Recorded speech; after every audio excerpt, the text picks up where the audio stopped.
Así viva el marido, que me busques una esclavica, que sea de casa alta y no de Constantina.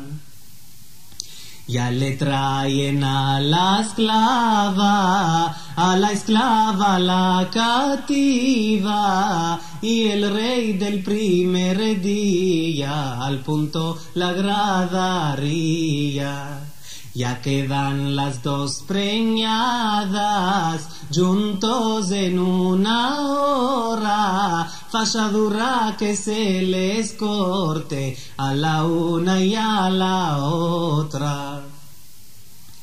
Ya le cortan a la reina fachadura de sirma y perla, y a la esclava la cativa fachadura de americana.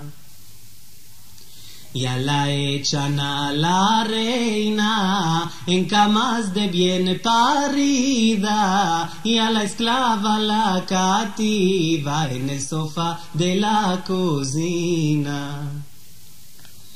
Ya les toma las dolores juntos en una hora. La reina parió a la hija, la esclava parió al hijo. La comadre con invento a las criaturas trocaría. El hijo dio a la reina, la hija dio a la esclava.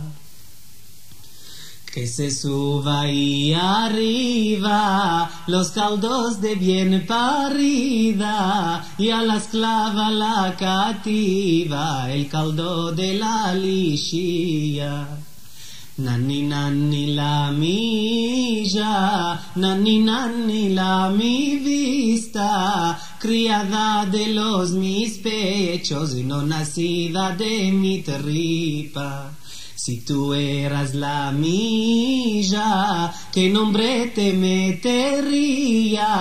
Te metería Marqueta, nombre de una hermana mía. Así viva la esclavica, que me cante esta cantiga. A mí me está pareciendo que soy una hermana mía. Que vos cantaré mi alma, que vos cantaré mi vista, la reina de tantos bienes en el sofá de la cocina. Esto que oyó la reina, al punto se abrazarían. El hijo dio a la esclava, la hija tomó la reina.